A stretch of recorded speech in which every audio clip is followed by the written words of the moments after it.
Yo, salut tout le monde, c'est Final Fantasy 4 à l'appareil, j'espère que vous allez bien.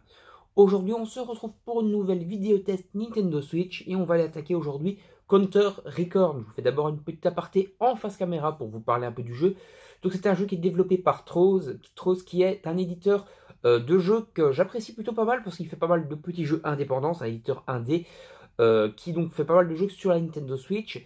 Et en général, ces jeux sont développés par une ou deux personnes. Et franchement, le développement de ces jeux pour une ou deux personnes est franchement plutôt sympa. Donc on va aller attaquer directement la vidéo test de ce jeu. Et on fera certainement encore d'autres vidéos tests de cet éditeur plus tard sur la chaîne tout simplement. Allez, à tout de suite les amis, on se retrouve directement in-game. Donc on se retrouve in-game sur le jeu Counter Record, donc un jeu qui est édité par Troz, qui est développé par Hitgame. Alors Hitgame, comme je vous l'ai dit, enfin je vous ai parlé de Troz, mais Hitgame, ce sont en fait des développeurs qui vont développer, ils sont que un ou deux sur le jeu, et pourtant ils vont faire des jeux quand même assez riches en contenu. Parce que ce jeu-ci, par exemple, mine de rien, il y a quand même 100 missions principales à faire, et donc les 100 missions principales, ça nous occupe quand même pas mal d'heures, et c'est donc très très riche et très très long pour un FPS. Bien sûr, comme dans tous les jeux en général de Troz et de Hitgame en général, moi je suis occupé pour l'instant à faire maintenant Undead Dawn, voilà, qui est un zombie apocalypse, qui est franchement encore supérieur à tout ça, mais on attaquera Undead Dawn zombie apocalypse dans une autre vidéo, voilà. Mais ici on va parler donc de Counter Record. Et donc Counter Record, en plus de la quête principale, on a donc qui fait 100 missions, qui est donc déjà très très longue. On a en plus donc ici déjà la possibilité d'aller revivre un peu toutes les missions du jeu. Alors comme vous le voyez, on a 5 gros ups, enfin 5 on va dire zones, avec chaque fois 20 missions par ces zones là. Donc ce qui nous fait au final, comme je vous l'ai dit, 100 missions. En plus de ça, on a un mode Infinity ici qui est un mode de vagues. On va affronter des vagues d'ennemis à la suite. Voilà. Et puis un mode zombie où on va devoir affronter des vagues, mais cette fois des vagues de zombies. Voilà. Donc c'est quand même assez riche. Plus un mode entraînement et bonus avec un système un peu de jours. C'est-à-dire chaque fois que vous allez revenir sur le jeu, chaque jour, vous allez gagner de l'argent et des bonus différents en plus. Voilà. Donc je vais aller vous montrer un petit peu, non, j'ai lancé la mission finale comme un gogol, c'est pas ça que je voulais faire, ça vous spoil pas vraiment, hein, parce que on a une ligne de scénario, on va dire, au début du jeu, et une ligne de scénario à la fin du jeu, et après on va en fait enchaîner les missions. Voilà, donc c'est un jeu un peu plus basique, un FPS classique, c'est-à-dire qu'on va en fait affronter des hordes de soldats, des hordes de terroristes, on va avancer, et chaque fois combattre ces terroristes, du coup je vais sortir de là, parce que j'ai été un peu trop vite, et donc on va combattre ces hordes de terroristes à la suite, chaque fois. Et je vais maintenant vous montrer donc du coup quelques petites missions. On va aller vers le début du jeu et un peu vers le milieu. On va pas aller vers la fin non plus, on va pas être con. Donc je vais aller ici dans le hub. Et pour un peu vous montrer le principe et un peu vous montrer les graphismes du jeu. Voilà, on va prendre la mission 4 du jeu. Et voilà, petite question aussi de vous montrer que les temps de chargement, ça peut encore aller. Voilà, ils sont quand même de l'ordre parfois des 10 secondes. Mais ça peut encore aller pour un jeu indé. Ils ont quand même réussi à faire des temps de chargement assez long, enfin assez rapide, même si des fois ils peuvent être un peu longuets et un petit peu chiants. Bon, après, comme je le dis, ça reste un jeu qui est développé par une à deux personnes, donc on va pas trop leur en vouloir. Donc voilà, on se retrouve in-game. Alors graphiquement, comme vous le voyez, on se retrouve à peu près de nouveau sur de la PS3. Voilà, ils n'ont pas réussi non plus à faire des graphismes de ouf malade, mais bon, ça reste sympa, ça reste jouable. Donc on a différents types d'armes maintenant qu'on va débloquer. Je vous montrerai ça un peu plus tard. Donc on va aller se faire les ennemis. Donc le principe des missions, et c'est toujours le même principe, ce qui est un peu répétitif peut-être, et ça c'est peut-être un peu chiant, c'est qu'en fait il va falloir combattre chaque fois dans des zones où on aura un timer, et il va falloir aller éliminer les différents terroristes qui se trouvent dans cette zone. Voilà. Donc on aura en fait, par exemple ici, on a 12 terroristes à vaincre. Et il va falloir donc vaincre ces 12 terroristes pour pouvoir débloquer, pour pouvoir gagner la mission dans le temps imparti et passer donc à la mission suivante. Certaines missions seront très dures parce qu'on va se retrouver contre 50 terroristes en même temps.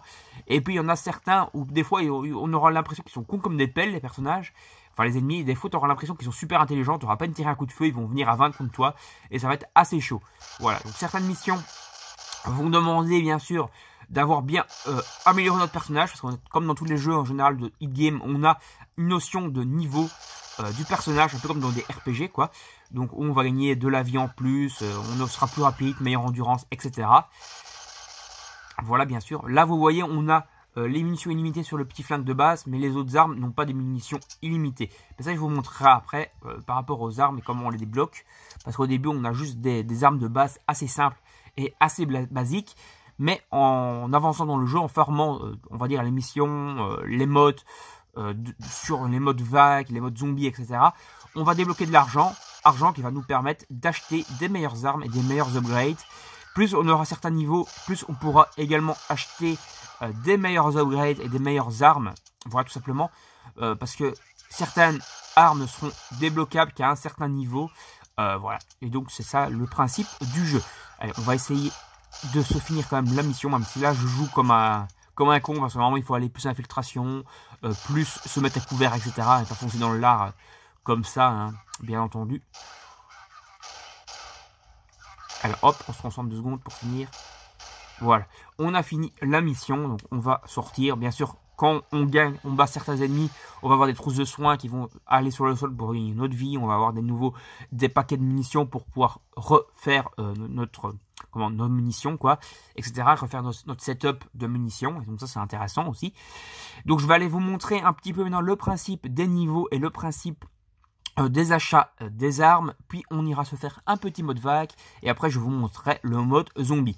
Allez, donc je vais vous montrer, donc on peut également changer de caractère. Donc on a ce personnage là, on débloque l'autre personnage quand on a atteint le niveau 10 avec le premier personnage qui est donc la gonzesse qui est un sniper. Vous voyez, les caractéristiques du sniper sont différentes. J'ai toujours joué avec le personnage principal mode assaut, moi j'ai pas joué avec le sniper, ouais, tout simplement, mais on le débloque et il a d'autres caractéristiques avec ce personnage là.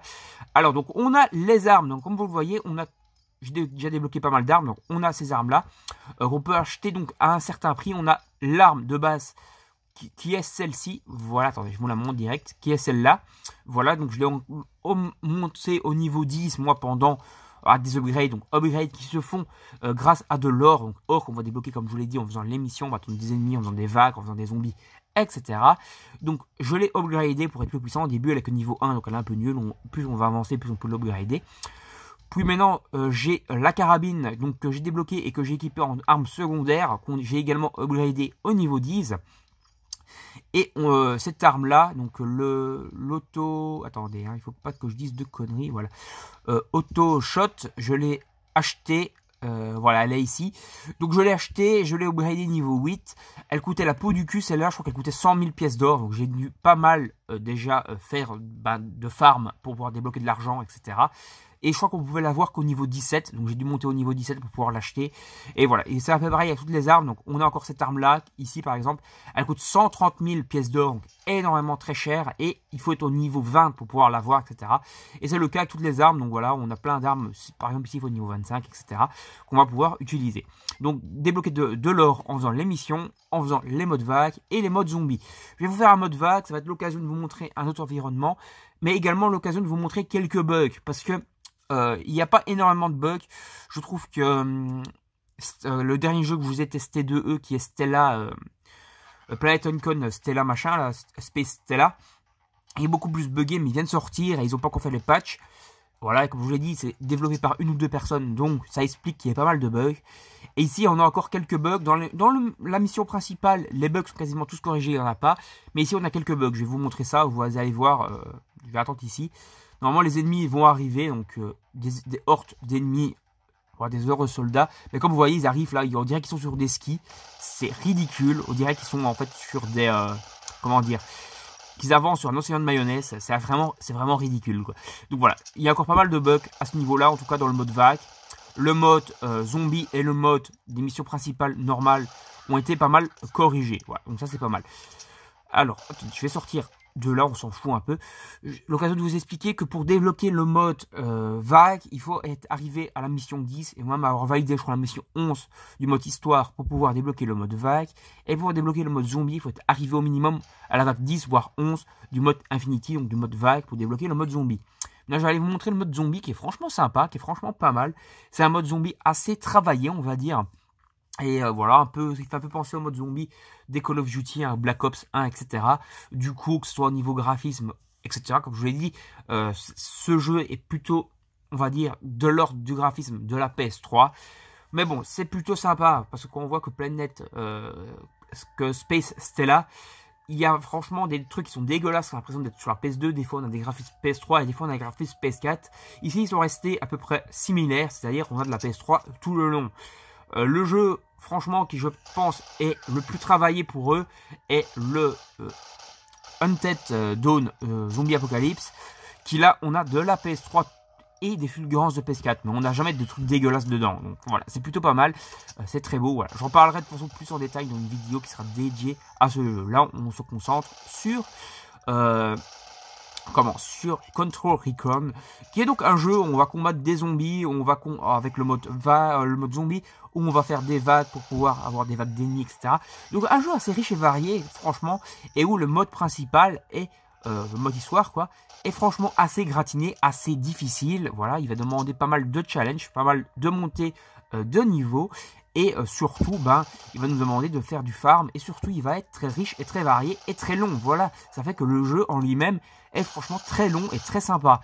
Et de voir des développeurs indépendants, voilà, où ils sont un ou deux sur le projet, qui arrivent quand même à faire des jeux très variés, très riches, voilà, franchement riches en contenu, c'est cool. Voilà, ça permet de voir qui ne se foutent pas de notre gueule. Voilà, ils sont que deux à faire le projet. Mais on a quand même un jeu très long, très varié, avec énormément de phases de gameplay, énormément de phases dedans, quoi. Alors que quand tu vois, parfois il y a des triple A qui se torchent en 5 heures et voilà, qui sont vraiment pas ouf, qui sont bien, voilà, ils ont tout donné sur les graphismes, mais au niveau du contenu c'est très très pauvre. Et ici, bon, ils ont peut-être pas tout donné sur les graphismes, mais on a franchement un truc très riche et on voit qu'ils ont essayé quand même de corriger quasiment tous leurs bugs. Voilà, ici vous voyez un peu la vague, voilà le principe du mode zombie. Mais je pense qu'on a fait donc le tour du jeu. Vous avez vu à peu près tout ce qui était intéressant dans le jeu. Voilà, tout ça, ça se ressemble. Voilà, ça reste ce que vous allez voir tout le long du jeu. Mais donc assez long, assez varié. Graphiquement, ils ont quand même fait un truc plutôt correct. Et en plus, ce qui est pas mal dans cette espèce de gros up là, où on va combattre les zombies dans ce mode zombie, c'est que le mode, le niveau, en tout cas le up central de ce mode vague zombie là, est franchement très grand et on peut aller un petit peu partout. Voilà, on peut descendre ici.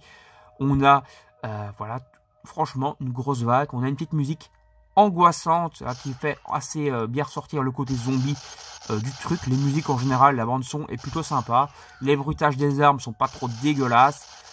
Voilà, les armes qu'on débloque du coup en achetant, en upgradant, nous permettent aussi d'utiliser dans ces modes zombies. On a les modes vagues d'ennemis là qu'on a vu. Et donc voilà, franchement c'est assez riche, c'est assez varié, c'est assez beau. Ils se foutent pas de notre gueule, quoi. Allez, on va s'arrêter là. Et moi je vous dis salut tout le monde, à la prochaine, bye bye tout le monde. Donc voilà, en définitive, Counter Recorn, j'ai franchement apprécié ce jeu. Si vous voulez un FPS assez long qui va vous occuper pas mal d'heures, qui est quand même assez exigeant, qui est un FPS indépendant, donc si vous voulez aider les petits indépendants, les petits indies, n'hésitez pas à aller vous procurer le jeu Counter Recorn, qui est franchement sympa, un bon FPS, bien sympa, bien riche en contenu. On s'est pas foutu de notre gueule en tout cas sur le contenu, et ça franchement c'est cool. Allez, salut tout le monde, à la prochaine. N'hésitez pas à vous abonner à la chaîne, activer la petite cloche, liker, partager la vidéo sur vos réseaux sociaux, laissez des commentaires pour donner votre avis sur ce jeu. Et moi je vous dis salut tout le monde, à la prochaine, bye bye.